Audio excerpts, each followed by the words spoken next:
Good morning, Packers fans. Aaron Nagler here with your Packers Daily Chat, coming to you live on the Cheesehead TV social channels. Good to see everybody in the comments already mixing it up after a weekend that saw the Packers bring back two key contributors, namely Robert Tonyan at tight end and, of course, Rasul Douglas back in the fold at cornerback on a 3-year deal. Douglas clearly uh, burst onto the scene last year after being picked off the Arizona Cardinals practice squad. 5 interceptions, two pick sixes in back-to-back weeks, a forced fumble. The guy was everywhere doing everything. And this was a season where he was having to play significant minutes on the perimeter because Jair Alexander was out with injury.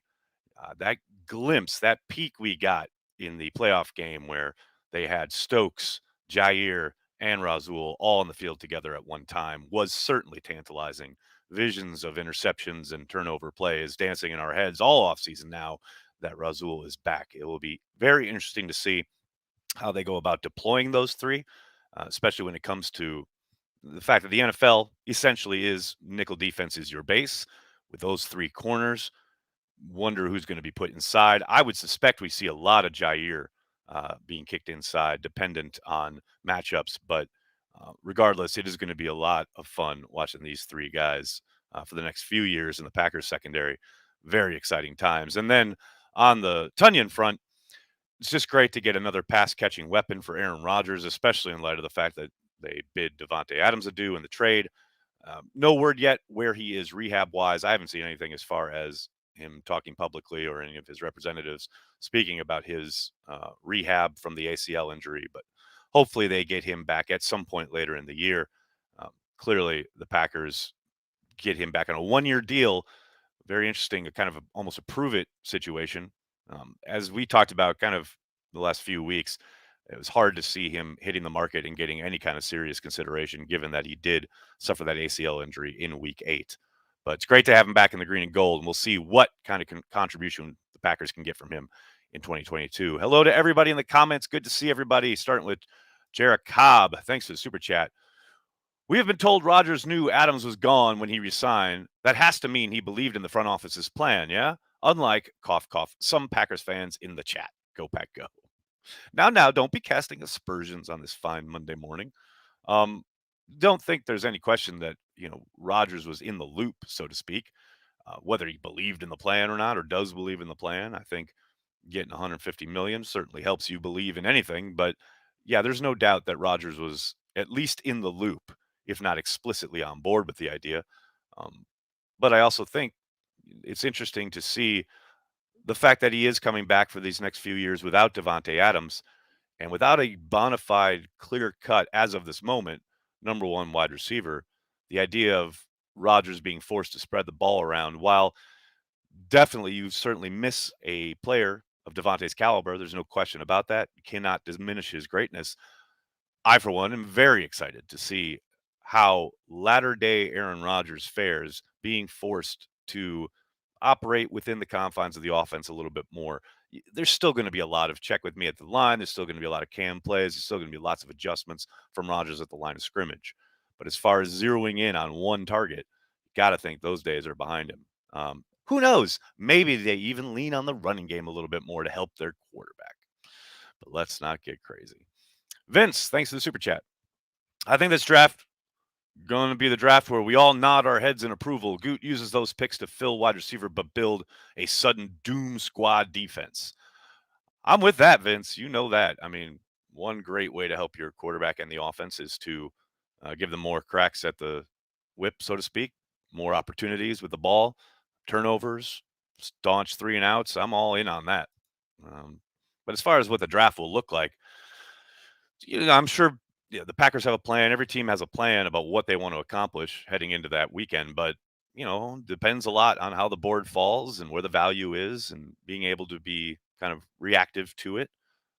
Clearly, you don't want to reach at any point, but I think some of it will go hopefully according to plan as far as building up the defensive side of the ball. But I also think they will be open to whatever kind of opportunities arise if the board falls certain ways. Dustin, thanks for the super chat. Packers finally going all in on defense. I love it. I love it. I hear you, man. Justin, Jair extension incoming. I would suspect it'll get done within the next week to 10 days. I know they are continuing to talk with the Packers, meaning Jair's people. Nothing imminent that I know of, but that doesn't mean it couldn't turn around and happen this afternoon.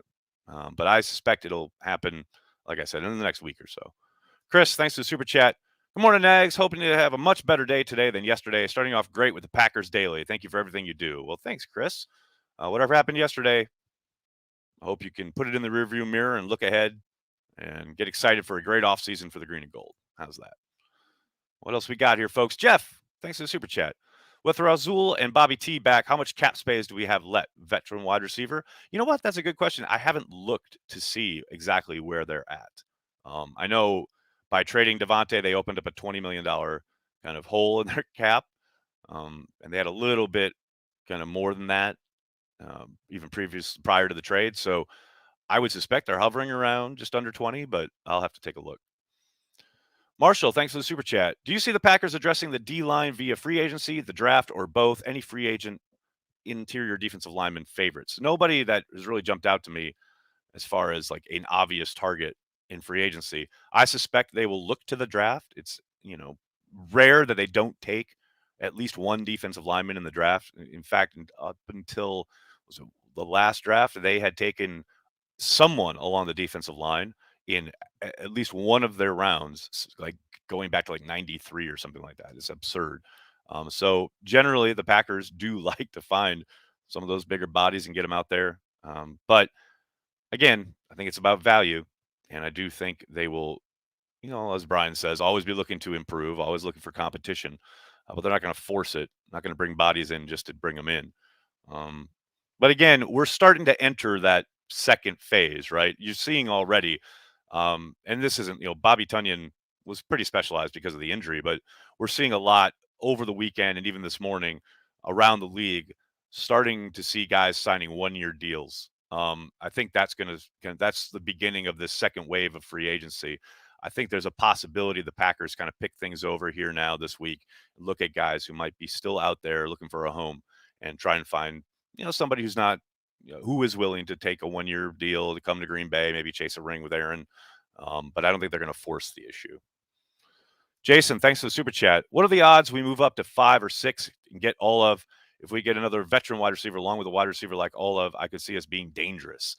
Moving up to 5 or 6 sounds way rich for the Packers' blood, but never say never, right? But I would think that would cost a little bit more than Brian would be willing to give up. But again, never say never. Samuel, thanks for the super chat. Tell you the very best until Green Bay stomps Las Vegas in the Super Bowl. Samuel, I am down with that. I love this. I love this plan. I'm happy to be part of it. William, thank you for the super chat. Does Jair extension free up cap for this year? Absolutely, William.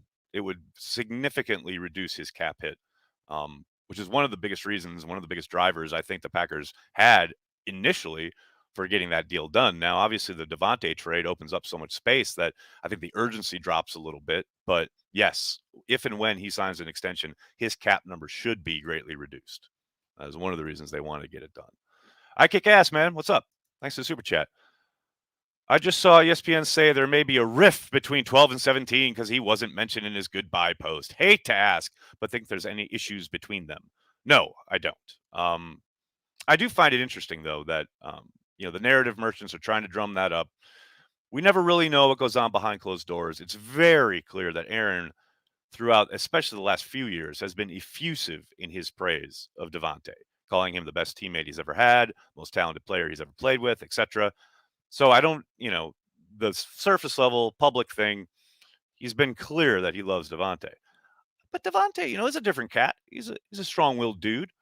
Is there a possibility somewhere deep down that Devontae wanted to get out of Aaron's shadow in some way, shape, or form? Is it possible? Absolutely. Do I know that? No.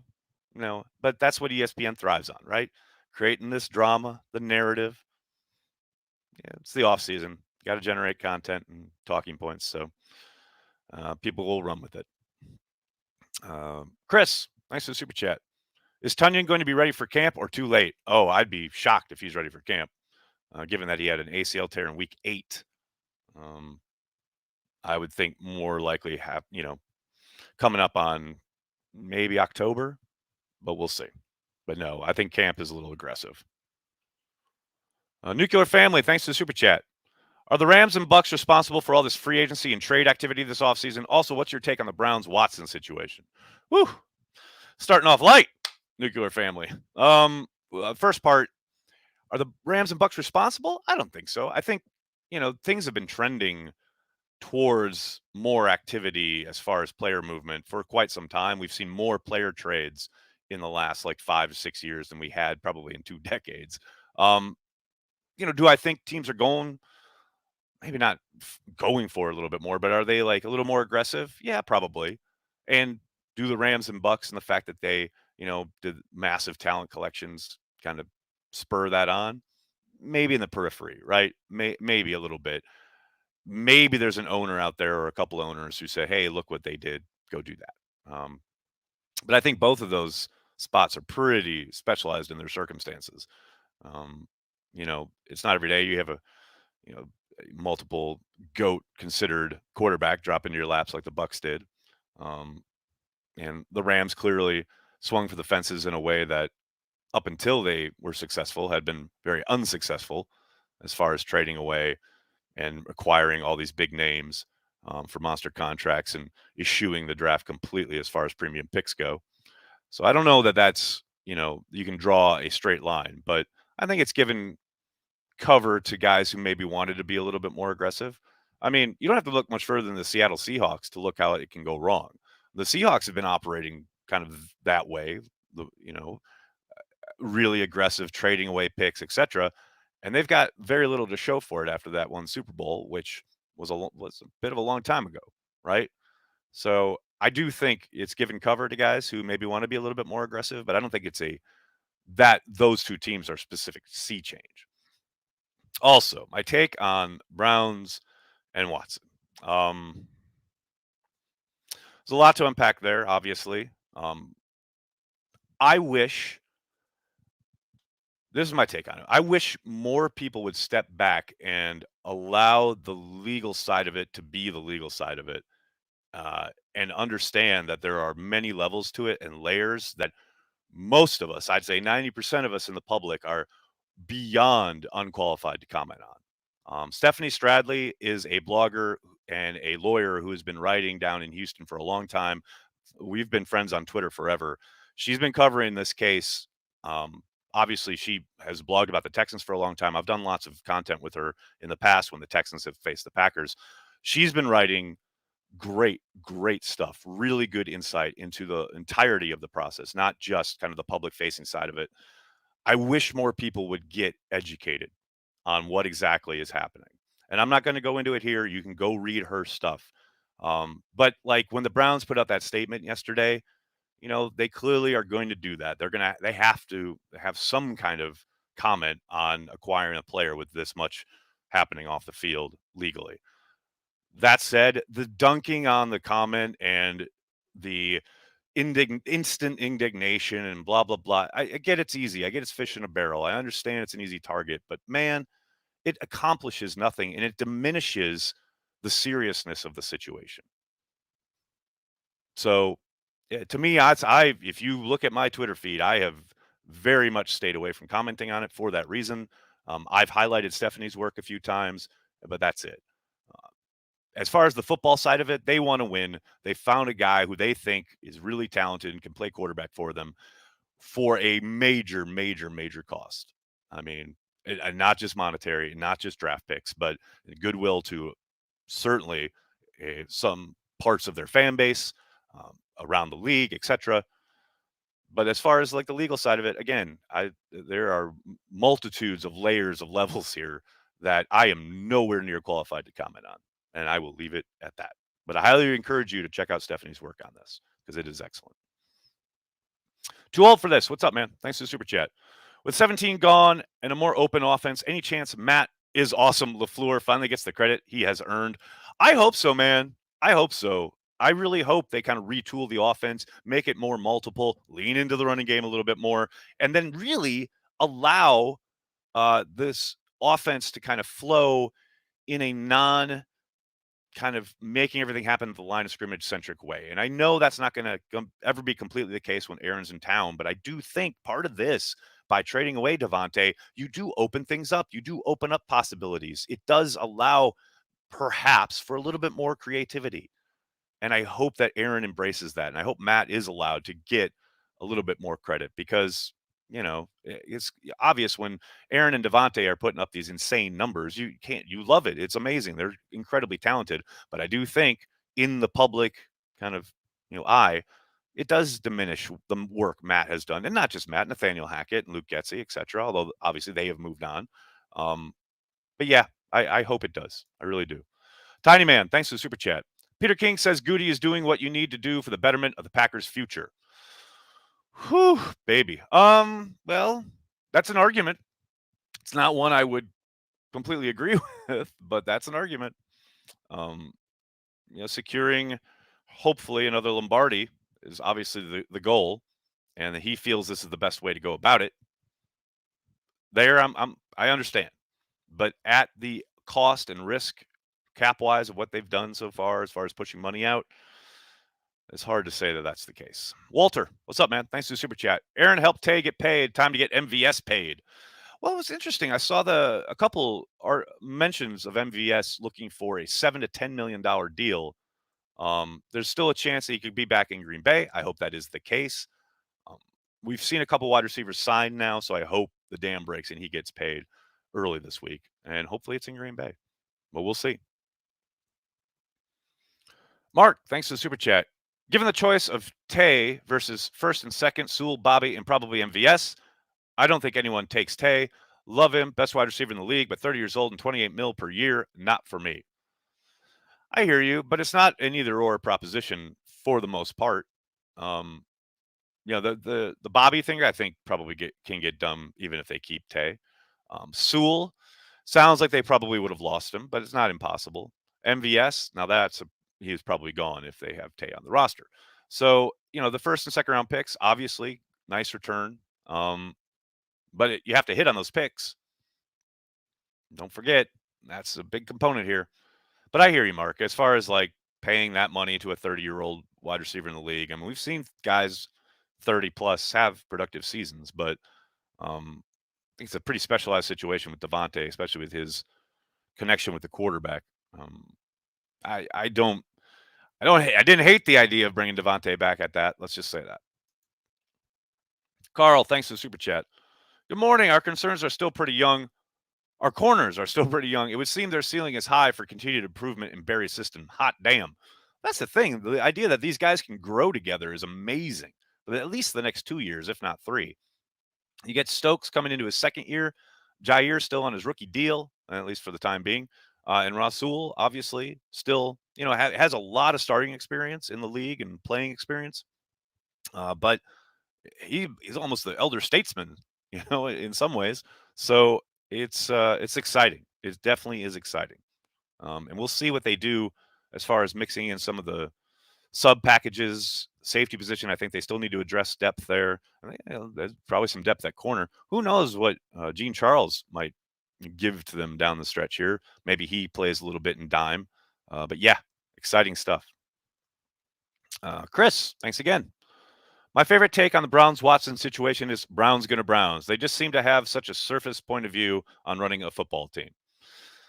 Well, when you have an owner who's a fan, that's going to tend to happen, I think. Dennis, thank you for the super chat, buddy. Nags, any stories about the late, great John Clayton? Oh, yes. Rest in peace to John Clayton. I know the news broke. I think it was Friday night. So sad. I literally had just seen the guy a couple weeks ago. I was never very close with John. I saw him at plenty of Super Bowls and combines. No great kind of crazy stories, but I can only echo what I've seen posted 100 times, if not more, on Twitter. So nice, so welcoming, always ready for a conversation about football and covering the NFL. When I was at Bleacher Report and we were covering our first Super Bowl ever down in New Orleans, it was the Super Bowl where the lights went out. But that week, I remember seeing him at the media party and talking to him for a little bit. And, he had heard of Bleacher Report. Obviously, didn't know who any of us were, but He was so kind and so welcoming in a way that, trust me, does not always happen, either covering the league or the Packers. But he was just great, man. He was so kind of welcoming. And as someone who was just starting, was first time really doing it, it really meant a lot, especially coming from a guy who, I mean, you talk to anybody who my age started watching the NFL and consuming content around it. I mean, he was the godfather, right?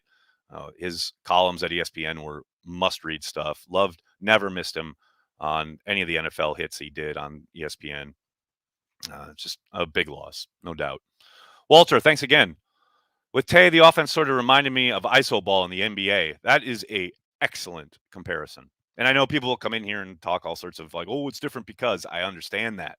But if you're talking about like, okay, we're just going to focus and run the offense through a guy, that was kind of it. Yeah, you are not wrong, Walter. Dawson, thanks for the super chat. Hey, Nags, had the best first date of my life yesterday. Here's Subway fare on me. Cannot wait to see this D do their thing this season. Go Pack Go. Man, it's great to hear, buddy. So happy for you. Man, thanks for the fare. All right. I'm gonna have to get going. Can't thank you guys enough for hanging out, talking Packers each and every day, Monday through Friday, right here on the Cheesehead TV social channels. Please do me a huge favor. Hit like on the video, subscribe to the channel, and then tell your friends and tell your family. Cheesehead TV, we are devoted to Green Bay Packers fans worldwide. Thanks a lot, everybody. Have a great day. Go Pack Go.